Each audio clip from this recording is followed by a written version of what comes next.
நலன் காக்கும் ஸ்டாலின், உங்கள் குடும்பத்தின் நலன் அரசின் பொறுப்பு.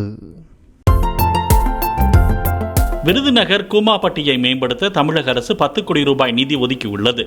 1980 நிறுவப்பட்ட இப்பூங்காவில் வனவிலங்குகள் அடிக்கடி நுழைவதால் பூங்காவை தற்காலிகமாக மூடவும் பூங்காவை சுற்றி பாதுகாப்பு ஏற்பாடுகளை செய்த பின்னரே பூங்காவை திறக்கவும் வனத்துறை அறிவுறுத்தியுள்ளது. அதன் அடிப்படையில் பூங்காவை புதுப்பிக்கவும் உட்கட்டமைப்புகளை மேம்படுத்தவும் நீர்வளத்துறை திட்ட உருவாக்க தலைமை பொறியாளர் அனுப்பிய திட்ட மதிப்பின்படி அரசு நிதி ஒதுக்கியுள்ளது. இந்நிலையில் பூங்காவை மேம்படுத்தும் விதமாக கண்மாய் அருகே மீன் கண்காட்சியகம், குழந்தைகள் விளையாட்டு பகுதி, மரப்பூங்கா, யோகா செய்யும் இடம், உடற்பயிற்சி கூடம், நதியை பார்த்து கொண்டே நடைபயணம் மேற்கொள்வதற்கான சாலை உள்ளிட்டவை அமைக்கப்படும் என அதிகாரிகள் தெரிவித்தனர்.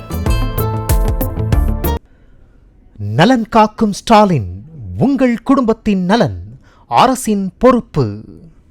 பிளே ஸ்டோர் மற்றும் ஆப் ஸ்டோரில் இருந்து பாலிமர் செயலியை QR கோடு மூலம் பதிவிறக்கம் செய்யுங்கள். செய்திகளை உடனுக்குடன் பெறுங்கள்.